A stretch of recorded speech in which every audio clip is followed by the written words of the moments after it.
come to a fork in the road. This job, that job. This house, that house. This life, that life.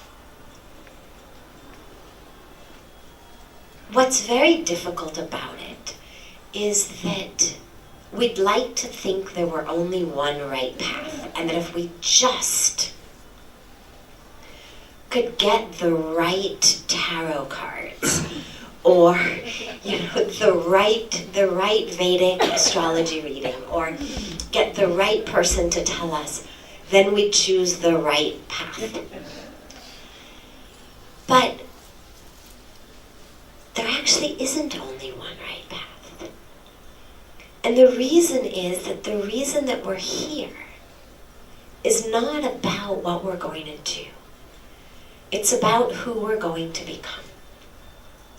Or rather, who we realize we are. The word become is not even a really proper word, but who we will unfold as. Who we awaken to.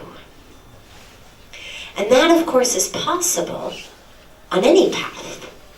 Some of them are more conducive than others, of course. But it's possible on any path. I think the most important thing when we're choosing paths is to realize that almost everything in life is a package deal. Otherwise, what tends to drive most of us crazy is, well, I'd like this path, but I'd like this part of that path in it. You know, I'm from California, and I've been a very, very strict vegetarian since childhood, and in general, sort of a picky eater. And when you go to a restaurant in California, the waiters are used to it, right? I mean, you order something on the menu and say, well, I'd like this, but actually, instead of that, I want that, and instead of this, I want this. And it turns out becoming something completely different. And they're all great with that. Like, there's no issue. They don't blink an eye. A good friend of mine is from Switzerland. And when I was there last summer, we had stopped to get coffee, and I had gone in, and I'm a vegan. And so I had said, well, do you think they'll give me this coffee with soy milk instead of regular milk? And she said, you ask. And I was like, but I don't speak German. She said, try. Because evidently in Switzerland, you don't ask, you don't change. What's there on the menu is what it is. And I mention this because the way that most of us order in places like California is the way that we end up getting stuck in our decisions. Well, I'd like this, but I'd really like it if I could just kind of blend these two things together. And while it's possible in those restaurants, in most cases in life it isn't. Either you're walking that way, or you're walking this way. Either you're taking that degree program or this degree program, this job or that job, this city or that city, this marriage or that marriage, whatever we're looking at. And so the most important thing first is to really look at things clearly. And to make sure that we're not driving ourselves crazy trying to turn something into something it's not. To really look at what is this package.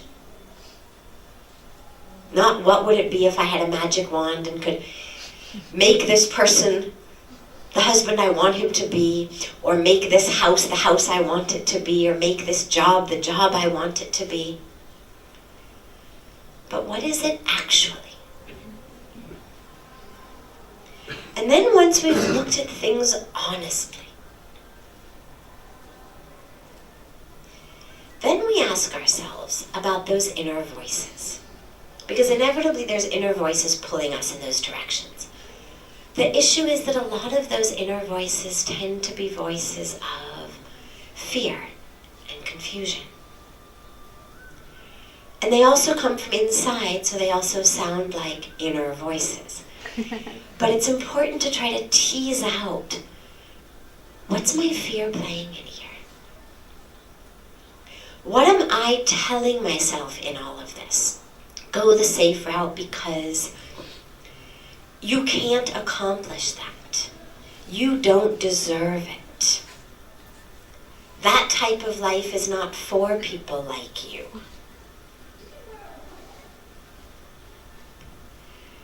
We give ourselves all these reasons to not step into actually the life we're supposed to be living. So try to tease out, what are the voices of fear? What are the voices of your parents or your 5th grade teacher or, all of the other really well-meaning but dysfunctional people who have formed our subconscious? And then once you've pulled all those out, there tends to be a little bit more clarity. You tend to start to be able to hear the Om amidst the ruckus. And the last piece I would say about this is, realize that you've also got free will. And so don't allow yourself to get stuck in this, I'm not moving because I can't make a decision. Make a decision. Start walking. But as you're walking, if it starts to become really clear to you that this is not the right path, well then change.